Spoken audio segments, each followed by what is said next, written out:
greatness under no stipulation? I can't do it. Do it over. Thank you. And I am First Lady Divine Hashabadabaka. And I am Susan Elamine, the Pink Soldier. Yeah. I thought I told you. You know. Yeah. You was going to say that, I know. I was not. You was. You told me that I should not be urban. Well, you should He's so pretend to be Poindexter, something that you... Yeah, you should. Right, and you're not urban, sir. So Right. That was a compliment. Okay. Well, we are here with the Pink Soldier, and Yes. thank you. If you are just tuning in, have tuned in, been tuning in, stay tuned in, all that good stuff, then you already like know. it. Girl, you go ahead with your broadcast yourself. Yeah. She got that from me. No, she didn't. That was original. It was not. It Bless your was. hearts. And again, we stand to be corrected in our crippled people boots. So we were talking before the break Why did about Jonathan the steal that services for He stole some veterans. That's fine.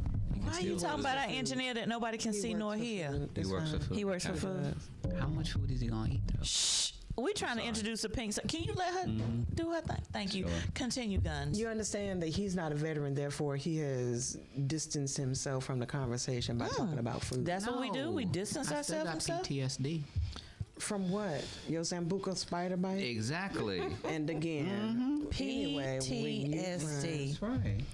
Pretending please to. tell somebody Yeah, I was This pretending dummy. to say dumb stuff. thank you. Yes, that's it. You see how they abuse me?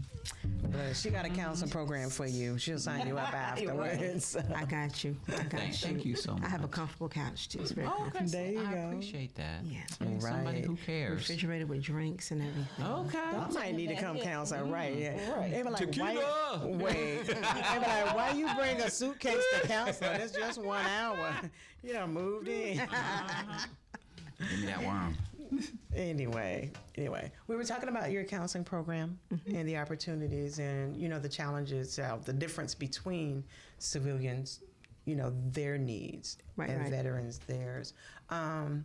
From your perspective, from your line of work and what you've already experienced and endured when it comes to helping veterans, what are some of the things that people that are not familiar with the veteran community, what are some things that they can do to help civilians? They don't know the difference. They can't. I think that with some of the veteran organizations, I think donating is a big thing. Okay. Right. Donating like what? Donating. Can someone donate? funds? Can someone- donating funds to some of the organizations, and make sure that you check, because there are a lot of people that have organizations out there that are not really. They're just trying to make money. Really? You know? Oh, absolutely. Oh, No. yeah. Can someone donate their time? Yes, I was coming to that. Okay. So you can donate time, you can donate clothes, The VA, they have a lot of people at the VA that live there. You have some that come in, they're homeless, they come in a lot, and they don't have any clothes. And Females so too? You can take clothes, yes, absolutely. So instead of taking them to Goodwill, I can take them to VA. Take them to the VA. Goodwill, they sell the clothes. If you go to the VA, they give them. They'll take the clothes, they'll wash Let them. me ask and you they'll give this. them to the veterans for free. The VA, when you donate items, is it like a tax write-off? Or they do the same thing they do at Goodwill, where they give you like that little You voucher? ain't gonna get no tax write-off. Okay. It's do kindness that. of your heart. It's the I got kindness you. of your Because they're not going to make money off of it. No, they're not. Goodwill makes money off of it, so it's a tax deductible item. right. That is just giving. It's not Right. used for monetary gain. What are these things that I'm seeing all around the city? I mean, all around. They're like red. Some of them are blue. Some of them are white. call them Donation. lights. Shut up. Donation boxes, and it says donate shoes, and one may say donate clothes, and they're overflowing with items. That's not VA. Those are not all VA. No, those are different shelters, different outreaches. If you look at them, it'll tell you Goodwill collects right at the door. They don't have a thing. VA will actually send someone to your house to pick Really? up. I don't think they do beds anymore, but like furniture and things like that, the VA will actually Really? send I'm sorry. someone to your house to with a pick truck up that. to get that stuff out. They will. They will. Yo, They will do that. I never knew. Yeah. There's such a need for And I used to wonder, you're like, why would they do that for vets and not for everybody? But these are people that have put their lives on the line Yeah. to save our country, Yeah. to protect us and give us our freedoms, Right. that we have. So there's just a little bit more that they try to do. When they return, you would think that I remember when I was in Afghanistan, we had vets there. They had families waiting for them. When they got back, the wives had left them for somebody else. They had taken all of the hazard pay, the extra pay that they get, and then used it just to shop. Like, they did not put their family in a good place. So when you wonder, why would a vet come back in need? Because there are certain circumstances that may happen at home. And then there are those vets that are single. So that they sold everything that they had, they went to war, and when they came back, there was nothing there to return to. Oh my goodness. So Very they have common. to It's start very over. common. Holy crap. It's different People from have no going on a idea. work trip to Monterey, California. It's completely different, because you got to realize that when they leave, they don't know if they're going to make it back or not. There's a chance that And you're telling me that the United States government does not take care of them when they come back? I think to some extent, but there's a responsibility of the vet as well. Okay. I think that one thing that we have to realize is that there's a lot of trauma that is involved. And first of all, if you are serving your country, you go across the world, across the water. Okay, you come back, you've come home. First of all, like Lady Gunn said, you don't know if you're gonna make it. Okay, now you're excited. You come home. You come home, and your woman done took all your stuff, and she laying up with somebody else. And you come home, your house gone, your money gone, your kids are gone, your car's gone. You ain't got nothing. They even took your clothes. Okay, you don't have nothing. You don't even know where your family is. Okay, so everybody's gone. So then, first of all, you were already traumatized, because the trauma don't go away, because you gonna see it in your dreams at night. Okay, so then you gonna come home. Now your family's gone, so you traumatized twice. Okay, so now you got to come back, go to your first sergeant, and you got to ask your first sergeant, tell him I need somewhere to stay. So now you got to go stay in your barracks, and so you still fighting, the trauma that you had to deal with over in the water, because it doesn't go anywhere. Right. It stays with you. that was layered. And there's another layer, and then there is the anger that's going to come with that. Okay, and then you're going to have to go back to work, and you have to begin to build. And it's individual when people begin to go through things, how resilient they are. Their resilience plays a big part at that time. It depends on their foundation. It depends on, the people that are in their life, how supportive they are. Because you know what, even though, you'll have your brothers and sisters there, which is important. Absolutely. Which is that important. Fellowship, that brotherhood and sisterhood is. But, when you come back home, You don't have it. you don't have that anymore. And you know what? And so the imbalance is difficult to deal with. The imbalance. And so And the weight, because like you said, you've got the trauma that you've experienced. You come back, there's more trauma waiting for you. And literally the sad part is the people that you report to when you get back are not the people that you were out there with. So the people you report to when you get back is like, yeah, get back to work. Like, we got stuff for you to do. They have not given you a time to, you typically get a debrief time where you get, 30 days or whatever to transition 30 back days. in. But that's no time if you spend a year in Right, war or 2 longer than years that. or whatever, or back to back. I know a couple people that have literally have gone for a year, came back, made a good 6 weeks, and got deployed again, and or go from one location to another, to another. For someone who has been in active combat military for, let's say, for at least 5 to 10 years, once they're done serving or retired, do those people ever get to have an ordinary life like a husband and a wife?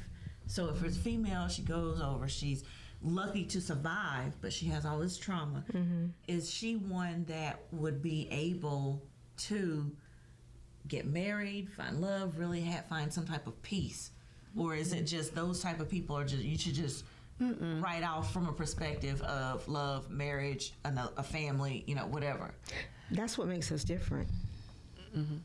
That's truly what makes us different, and that's just like what Lady G.U.N.S was saying earlier.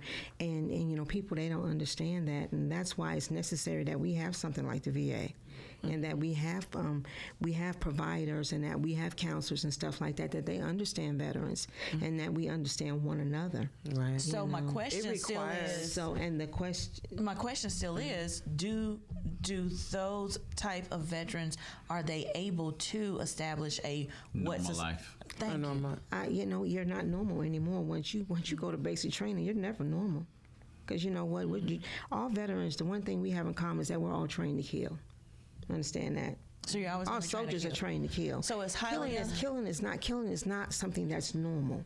And I don't say that in the sense of, well, it is what it is. It's not meant to be derogatory. That is their job. Like a mechanic is trained to work on a car. Right. So, but the thing is that there's certain things that as a soldier that you're trained that is to do that's a normal for us. That's not normal for society. So whenever you're trained in a different capacity that is not considered a norm in society, then you're already not going to live You're the a unicorn. life. You're an anomaly. Exactly That's true. right. You have So to you find- might as you well be can- destined to live your life alone. No, not at all. Not at all. You don't have to live your life alone, you but have to you need to find have somebody that can either relate to or can tolerate it. Because I was just talking to somebody the other day, when you look at a person that has served in the armed forces in any capacity at all, whether they were a potato peeler or a sniper, the whole thing from the beginning of your acceptance into the military, you develop a sense of brotherhood and loyalty, and you are mission driven, not personal agenda driven. We can identify our rank. We know where we are and where we stand. It's on the bars, it's on collars, it's on stripes and everything else. In civilian sector, it's not as obvious. You know the VP of a company, but there's only one VP. You can have 5 generals in the same location, but they're all over different things. So when it comes to being able to work with us or live with us or be a part of our lives, there's a certain order and structure that is abnormal to those that are civilians. And what's normal for someone that has not been in the military is normal for somebody that had, we've got the same walk of life. Ours just looks more mission driven and uniformed in a sense of, I can't do this by myself. The crab in the bucket mentality that you talked about, there is no crab in the bucket mentality in the military.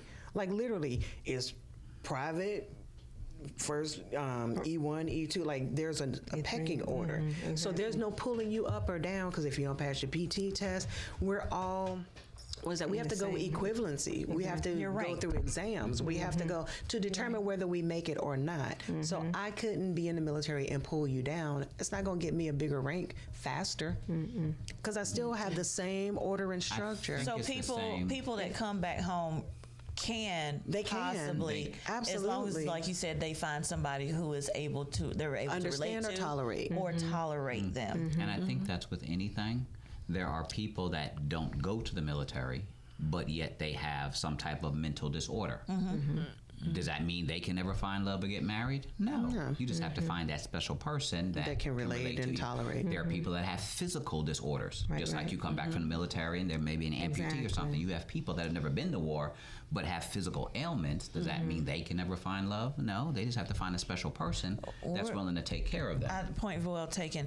My next question is, will someone who has been traumatized from years of active combat, now retired, he or she, will they ever be able to be stable again, mentally stable? My father is is. that okay? So My your father has was in active PTSD. combat. He was, several. Career military. Yeah, Seemed 30 very- years. Very reserved and what, yeah. And my uncle was. And my dad, Okay. my He was dad. career military. Even though Army. you remember that stuff, and sometimes it comes up in your He dreams, still has dreams. My Right. father still has. your mom is able to We all. identify with him. Well, I'm just talking about husband and wife, Right, From that perspective. that's the whole tribe of a service member. Well, let's just say you don't have a tribe, you don't have children. If If it's just a if spouse. it's just the spouse, yes, So, and I'm trying to understand this from a perspective of being someone who was once involved with someone who had a lot of combat trauma.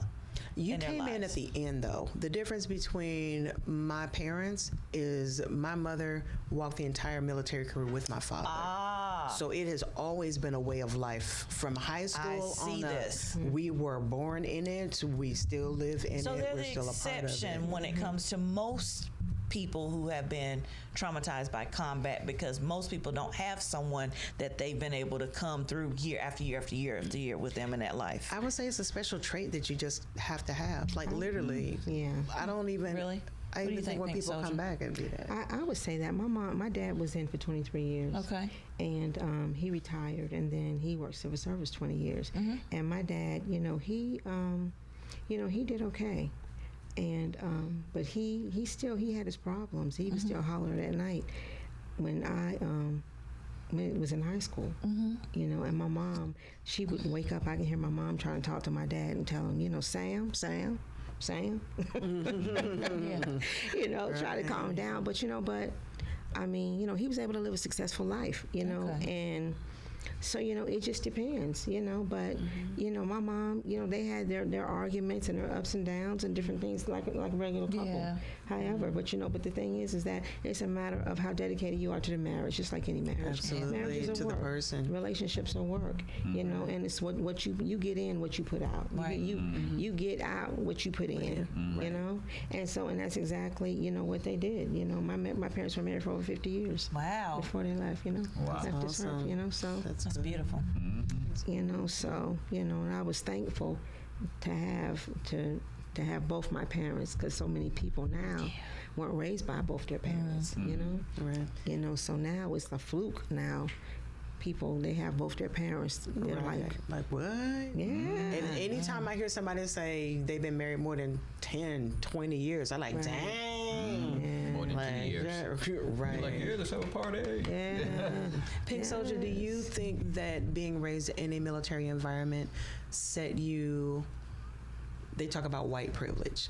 Do you think that it set you up for a different walk of life than not being in a military family?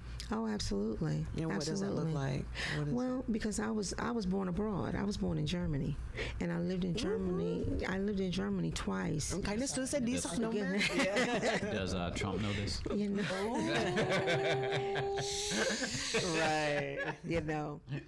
And I lived in Germany twice, and so I've lived coast to coast. And I've lived in between, and so I've lived in so many different places until that I've like, people can't tell that I'm from the South. A lot of people can't.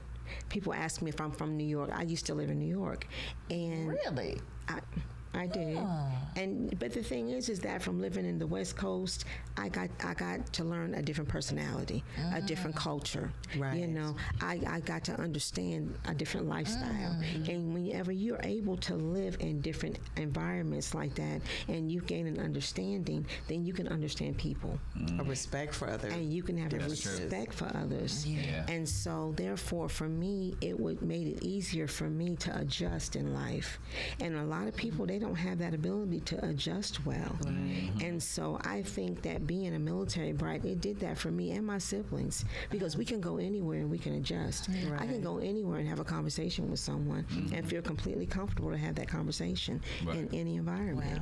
Wow. And so I'm really truly thankful for that. And so I think, it set me up for success, I think, in a lot lot of ways. Yeah. How can was a people good get in question. contact with Pink Soldier and Yes. support all of the endeavors that you are a part of? They can go online. I'm at pinksoldiersunited.com, and you can go on Facebook at Pink Soldiers United at Facebook.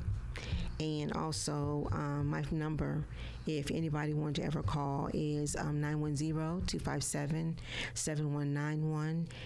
And my other number for the office is 980-967-9367.